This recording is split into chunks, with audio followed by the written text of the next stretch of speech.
ይቀጣል፣ ጽድቅ ይሰጣል፣ ይሸልማል። ይሄ ነው ባህሪ የማውቀው እኔ እንጂ የአካላቱ ቅርጽ። እኔማ ሰው ነኝ። ሰው መሆኔ ባህሪ ነው እንዴ? ባህሪ የማደርገው ድርጊትን ነው። የፈጣሪ ባህሪ ይሄ ነው እኔ የማውቀው።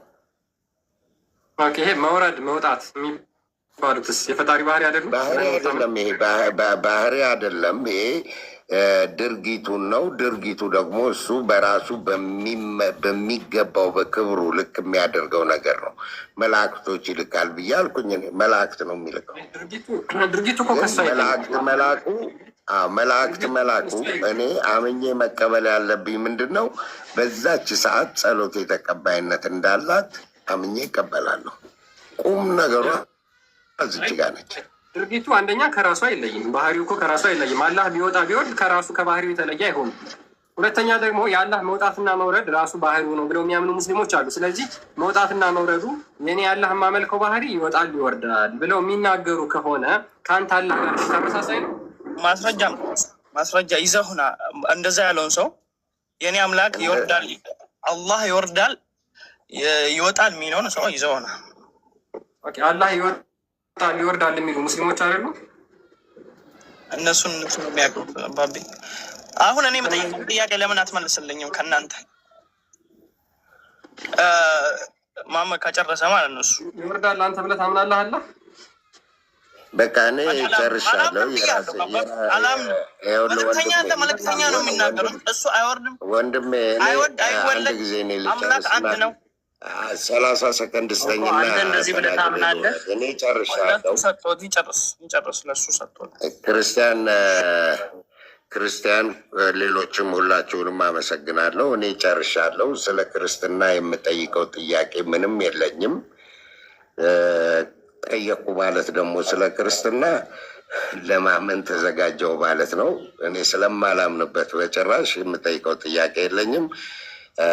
ስለ እስልምና አስፈላጊውን ፍንጭ አስቀምጫለሁ። ጥናቱን ማድረግና ማንበብ የእናንተ ፋንታ ነው። አመሰግናለሁ። ደህና ቆዩ። ጀዛከላህ ኡስታዝ።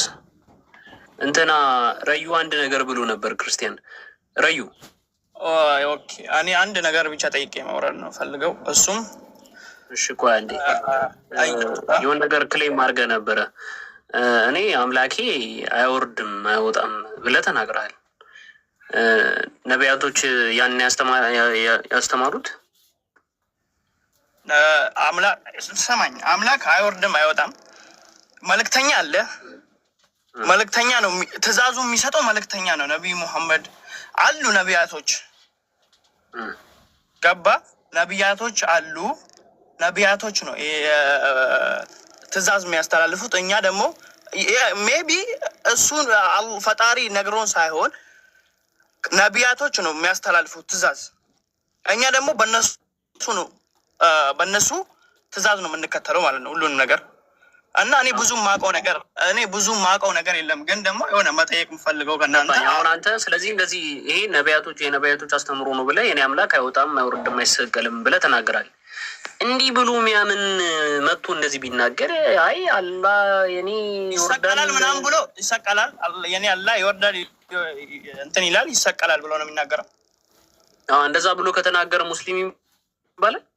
እኔ እሱን ራሱ ምክንያቱም አንተ ካልከኝ ከነቢያት አስተምሮ ጋር የተለየ ስለሆነ ሙስሊም ይባላል። እሱን እኔ የማውቀው ነገር የለም። እነሱ ናቸው የሚያውቁት። እኔ የራሴን ነው የማውቀው። እንደምታወራው ሙስሊም አይደለ እንዴ አንተ? ሙስሊም ነኝ ግን ደግሞ ሙስሊም ስንት አይነት ሙስሊም ነው ያለው? ግን ደግሞ እንደዛ በጥልቅ እኔ የማውቀው ነገር የለም። ገባ? ኦኬ። ስለዚህ አሁን እንደነገርከን በጣም ብዙ። ስለዚህ ደግሞ ከእናንተ እኔ የምጠይቀው ነገር ይመልስልኝ። አንተ ለምን እንትን ትላለህ? እሱ ይመልስልኝ። ምንድን ነው ወንድማችን አሁን መጠየቅ የምፈልገው ኢየሱስ አምላክ አይደለ? በእናንተ ረዩ አንዴ ወደ መጀመሪያው ጥያቄያችን ላይ እንምጣና አንተ እስልምና የነቢያት አስተምሮ ነው ብለህ ታምናለህ? ትንሽ እኔ ጋር ዝናብ እየዘነበ ስለሆነ ሜቢ ቢኒ አለ እንዴ? ቢኒና ኮስቴ ቀጥሉ። ኤልናታን ቀጥሉ እስኪ አንዴ። ኃይለኛ ዝናብ እየዘነበ ነው። ችግር የለውም። የነቢያት አስተምሮ ነው እስልምና። ነቢያት መልእክተኛ ናቸው። ከአላህ የተላኩት እያልኩ እኮ ነበር። መልእክተኛ ናቸው እነሱ መሐመድ አንዴ መሐመድን አስተምሮ ይዛል አይደል? አስተላልፎ ያስተምሩናል። የመሐመድን አስተምሮ ይዛል። መሐመድ ካስተማረው አስተምሮ ለምሳሌ ምንድን ነው? ልጅ ሆኖ አረ ልጅ አለ። ለምን ጨዋለሁ? አንድ ሰው ሲሞት መቃብር ውስጥ ይቀጠቀጣል በመዶሻ ምናምን ነገር ብሎ ያስተምሯል። እንዲህ ብሎ ያስተማረ ነብይ አለ? አንድ ሰው ሞተ ወንጀል በሰራ እንትን እልቅ ይቀጣል። የሚቀጣው ደግሞ ፈጣሪ ነው የሚያውቀው እንዴት እንደሚቀጣ እኛ እናውቀውም። አይ ነብይህ እኮ በመዶሻ ይቀጠቀጣል እንትን ውስጥ መሬት ውስጥ በተቀበረ ሰዓት ብሏል እኮ። በተቀበረበት ሰዓት እሺ፣ ማስረጃውን ይዘውና እኔ ብዙ ማውቀው ስለ ጭራሽ ሽንት ከነካው ሽንትን ስሸና ሽንት ነክቶ ያውቃል? ነክቶ ያውቃል? እኔ ስሸና እኔ እስትንጃ አደርጋለሁ። ሙስሊም አይደለሁ እንዴ? ለምን እስትንጃ አድርጌ እኮ ሽንት ነክቶ ያውቃል? እኔን አባቢ አድርቄ ነው እስትንጃ አድርጌ ነው የምሄደው። እኔ ስሄድ እሸናለሁ። ብለን የምሸናው ወይስ ቆመ ነው? እኔ እንዴት እንደምሸና እኔ ግድ መናገር አለብኝ? አይ ለመናገር ትችላለህ ከፈለክ፣ እንትኑ ጋር ስለሚያያዝ ነው፣ ከሀዲሱ ጋር ስለሚያያዝ እኮ። እኔ ያን ሀዲስ ይዘልኝና ኖርማሊ እኔ ስሸና እንዴትም አድርቄ እስትንጃ አድርጌ ታጥቤ ነው የምወጣው እንጂ ዝም ብዬ ሸናው እንደዛ ከትቼ አልሄድም።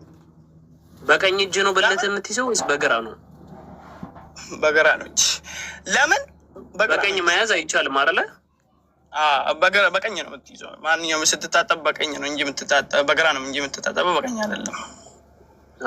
እንግዲህ ተመልከቱ፣ ክርስቲያናውን ቅድም ስለ አምላኩ እየጠየቀው ነበር የወንድማችን። እስልምና ስለ አምላክ አይደለም የሚያብራራው። ብልትህን በቀኝ እጅ ትይዛለህ ስሸና ወይስ በግራ እጅ ትይዛለህ? እንትን ስትል ስቲንጃ ታደርጋለህ፣ በድንጋይ ትፉቁፉቃለህ ወይስ በእንትን እያለ ነው የሚያስተምረው። ተመልከቱ። አሁን ወንድማችን መረጃ እንደዛ ሚሊዮን ተፎቁፉቃለሁ የሚለውን ይዘውና እና በቪዲዮ አስረዳኛ። በድንጋይ ስቲንጃ ታደርግና አስረዳኝ። በጎዶሎ ድንጋይ ለዛውም በድንጋይ ቂጠን አትጠረግም? ለምንድን ነው የምጠርቀው ቂጤ በድንጋይ?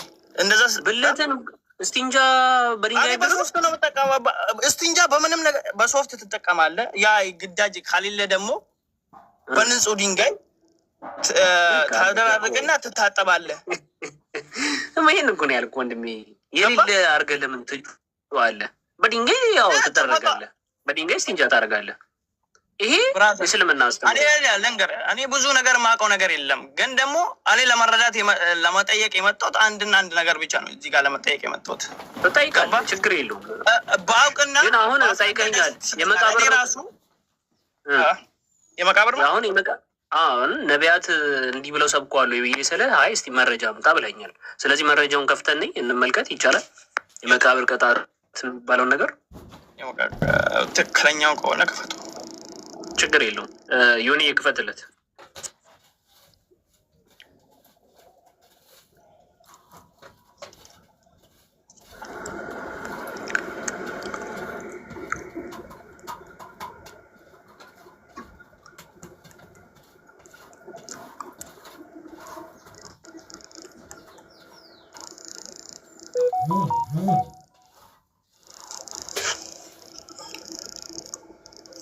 ዮኒ የለችም ማለት ነው። እሺ እኔ ልክፈትለት ትልቁ ሌሉንና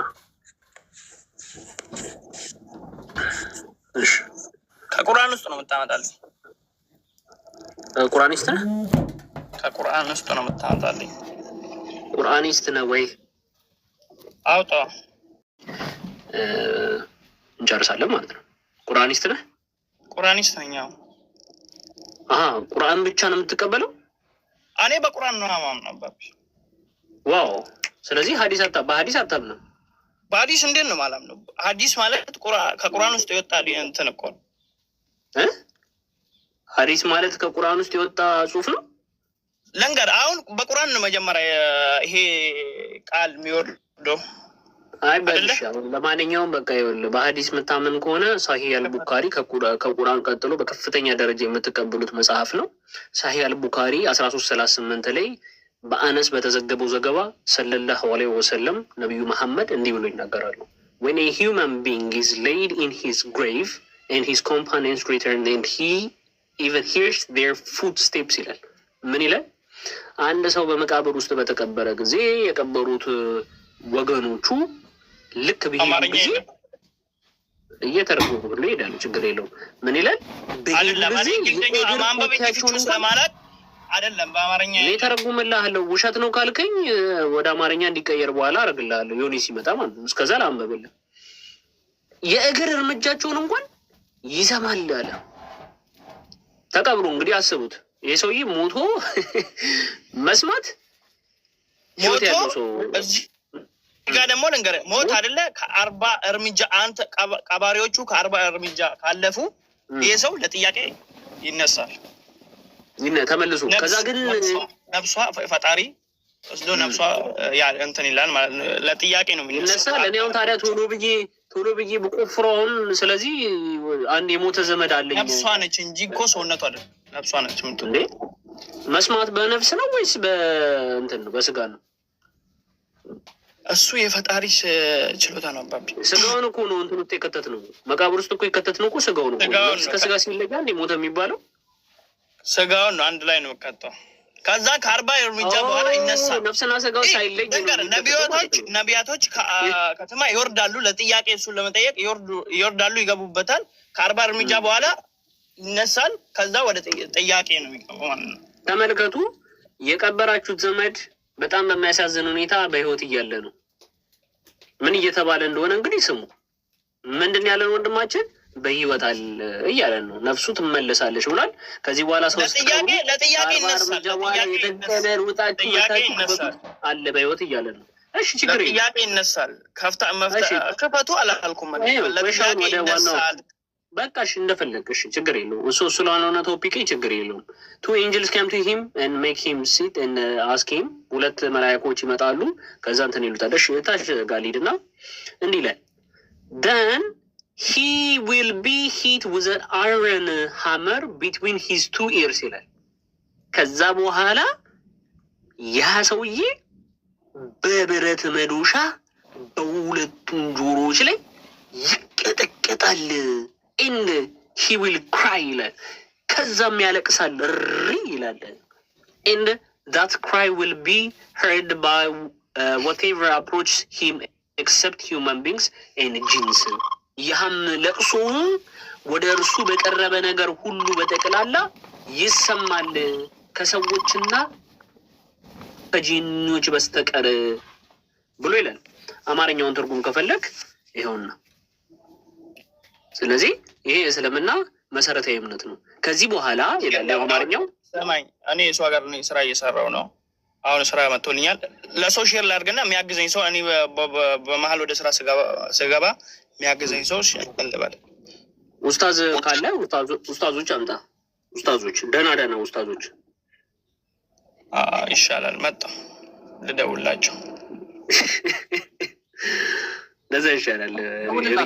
ሳትወጣ ደውል። ሳትወጣ ደውል ለኡስታዞች። በምንድን ነው የምደውለው? ስልካቸው ውስጥ እኔ እደውልልሃለሁ። ልክ አዲሱ ሲነበብ ኡስታዞች ልጠራ አለኝ እኮ ወንድሜ። አይደለም ይግባ። እኔ ይሄን ነገር ብዙ የማውቀው ነገር የለም። ሜቢ ከኔ በላይ የሚያውቁት የሚመልሱልህ አሉ። እንደ እንትና እንደ ኢምራን አሉ። በጣም እኮ የሚገርም ነው። ይዘው ጆሮን ይዘው ነው አሁኑ ነው። ቶሎ በል ይሄ እውነት ደፍሮ ከመጣ አንተ ጎበዝ ነህ። ቢያንስ አትዋሽም። ሹልክ አለ። ኧረ ክርስቲያን ክፉ ነህ አንተ። በልሽ ተቀበለኝ ወንድማችን፣ ቀጥል። የመጨረሻ የምንቀበለው ሰላም ነው። ፋይናሊ ቴንክ ጋድ። እንዴት ናት? እስካሁን ግን ሜይ ቢ ሰምታችሁ ከሆነ ነቢያት አስተምረውታል የተባለው እስልምና መሰረቱ ከየት እንደሆነ ከየት እንደተቀዳ የሰማችኋቸው ይመስለኛል። እና አሁንም እንቀጥላለን። ኦኬ ይህች እንዴት ነው? እንኳን ደህና መጣህ። ሰላም ብለናል። እንኳን ደህና ቆያችሁ። እሺ አሁን ፈቃደኛ ናቸው ጥያቄን ለመቀበል? ሙስሊም ነህ? አልሐምዱሊላህ። ስለ እስልምና ተምርሃል? አላህ በፈቀደው ልክ አውቃለሁ። ያው ከእውቀት ከፍለንም አይደል የምናውቀው። ያ እውነት ነው። መጽሐፍ ቅዱስ ይላል ከእውቀት ከፍያ ቃል ይላል።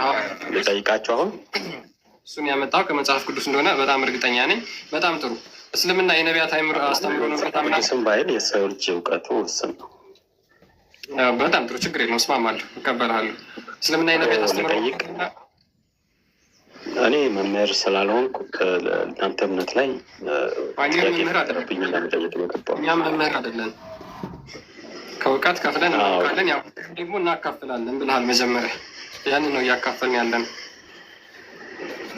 ኦኬ ቴዎሎጂካሊ መልስ ከመስጠት አንጻር ለዚህ ብቁ የሆኑና ዝግጁ ሆነው ቤት የከፈቱ ሙስሊም ወንድሞች ስላሉ እነሱ ጋር እንድትጠይቁ ነው የምጋብዛችሁ። እኔ እንደጠይቅ ፈቃደኛ ናቸው? ጠይቁ ብለው የሚከፍቱ ክርስቲያኖች አሉ። እዛ ሄደህ ጠይቅ። እዚህ ካልመለስ ለማወቅ ነው። ምንም ይሄን ያህል እኔ አንድ ወንድምህ ብድን ደስተኛ አትሆንም እንዴ? ደስተኛ ሆናለሁ፣ ግን ዲሲቭ ለማድረግ እየሞከርክ ስለሆነ ምን አይነት ዲሲቭ? እስኪ አሁን ምን አልኩ? እኔ ፖላይትሊ እየመለስኩልህ ነው። እኔ መምህር አይደለሁም። አንተ ፈቃደኛ ከሆንክ የምታውቀውን አሳውቀኝ። ኦኬ፣ አንተ የምታውቀውን አሳውቀኝ አልኩህ። ስለ ፈጣሪ ስለምታመልከው አምላክ የነቢያት አምላክ ይሁን አይሁን እሱን ንገረኝ እያልኩ ነው። የምታውቀውን የማታውቀው ከሆነ አላውቀውም። እኔ ለማስተማር ብቁ አይደለሁም። እናንተ መምህራን ነን ብላችሁ ጥያቄ ለመቀበል ነው አይደለም? አላልም። ኦኬ። አይ ንጽጽሩ ላይ ብዙ ቦታ የማያችሁ ልጆች ስለሆናችሁ ከዛ አንጻር እኮ ያነበብነውን የምናውቃትን ትንሽ ነገር አንድ ጥያቄ ብቻ ነው። ብዙም አላስቸግርም። ማናውቃቸው ነገሮች ይኖራሉ። እኛን የሚበልጡን ይኖራሉ። እኛም የምንበልጣቸው ሊኖሩ ይችላሉ። አንተም እንደዛው። ስለዚህ አንተ ደግሞ ደካማ ነኝ፣ እኔ ድክመት አለብኝ። አንተ እንትን በለኝ እስኪ ስለ እምነት። ኦኬ፣ ስለ አላህ ተምርሃል አንተ? እኔ ነገርኩህ እኮ። አንተ ጥያቄን ታስተናግደኝ ፈቃደኛ ነህ ወይስ አይደለም? በጣም ፈቃደኛ ነኝ ወንድማችን። ይሄ ክርስቲያን ጨርሶ እንትን እንዳለ ጥያቄኛ ለጥያቄ ቤት ስለምንከፍት እዛ ትመጣለህ። አሁን ላይ በርዕሱ ይቀጥልና እሱ ክርስቲያን እንደጨረሰ እኛ ጥያቄ ነው። ትናንትናም ገብቼ እኮ ሌላ ጊዜ ና ብላችሁ። አይ እንግዲህ ነገርኩ ጠብቄ መጣሁ። እንግዲህ ይኸውልህ ኑ ጠይቁ ብዬ ቤት ከፍታለሁ አልኩ። ሌላ ጊዜ ማለት ደግሞ ዛሬ ና ማለት አይደለም። ያ ጥያቄው ክርስትና ላሸክመው ስለሚልኳቸው እስልምና መንካት አይፈልጉም። ኦኬ፣ ለምን? እስልምና ማስረጃ የላቸውም። አንደኛ ለሚያወሩት ለእያንዳንዱ እስልምና የነቢያት አስተምሮ ነው የሚለው እጅግ በጣም ከባድ ቶፒክ ነው። እስካሁን ያየናቸው እንደ ቀላል እንዳታያቸው። ኦኬ፣ እያንዳንዱ እስልምና የአምላክ ባህሪ ነው ብለው ያንን አምላክ የሚያመልኩት አምላክ ነቢያቶችና ሐዋርያቶች በፍጹም የማያውቁት አምላክ ነው። መቼ ነው ጥያቄ የምትቀበሉት? ወይስ በየቀኑ ጥያቄ ከፍተው ልጆች ቀኑን ሙሉ አሉ ማለት ይቻላል። አሁን እኔ በዚህ አጋጣሚ ስለከፈትኩ ነው እንጂ ኑ ሙስሊሞች ጠይቁ ብለው ይከፍታሉ። የእናንተ ቤት ግን አይከፍቱም። እንደዛ ቀኑን ሙሉ መጽሐፍ ቅዱስ ወይ ገድልና ድርሳን አለ። ያንን የተቀባባ ክርስቲያኖችን ለማጭበርበር ያንን ሲያጨማልቁ ይውላሉ። እኛ ጋር ጥያቄ ጠይቁ ኑ ሙስሊሞች ተብሎ ጥያቄ ሴሽን ብቻ አለ። ክርስቲያኖች እንደዛ ያደርጋሉ። ስለዚህ በነገራችን ላይ እኛ ጋር የጥያቄ ሰዓት ገደብ የለውም። 24 ሰዓት አሁን ራሱ ብትሄድ ወንድሞሱ ከፍቶ ነው ያለው። ጥያቄ ተቀበሉ ብቻ ሳይሆን ጠይቆ ነው። እንደውም ሳትጠይቅ ተጠይቀህ መውጣት ትችላለህ። ኢንፎርም ላደርግህ ብዬ ነው። አሁን ገብተህ መጠየቅ ትችላለህ። በነገራችን ላይ ጊዜ ገደብ ላይ ልምና ላይ ገደብ የለም። በዚህ ቀን ነው የምንጠይቀው፣ በዚህ ቀን አንልም። እኛ ጋርም ገደብ የለውም። ልጠይቅህ አሁን ክርስቲያን የሄደ ሰውዬ በጣም ውሸታም ሰው ነው። አሁን እኮ ሞክ ከማድረጉ እንትን ነው አይጠቅመንም እንዴ? እኛ ራሳችን ያጋጠምንም እንዴ? ራሴ ብሎክ እየተደረግን እየተባረርን ምንድን የምታወራው እንዴ? ጥያቄ ስንት ሰዓት ነው የምትቀበሉት? ከዚህ በኋላ ስንት ደቂቃ ነው? ክርስቲያን ዘግቶ ስንት ደቂቃ በኋላ ነው ጥያቄ የምጠይቁ? ምን አገባ ይችን በአቅሟ ፖለቲካ ለመስራት ነው የገባችው። ኤኒዌይስ ወደ ቶፒካችን እንመለስና ምናልባት ቶፒክ ላይ ማውራት የሚፈልግ ሙስሊም ካለ አሁንም አለን እንትን ማለት እንችላለን። ኦኬ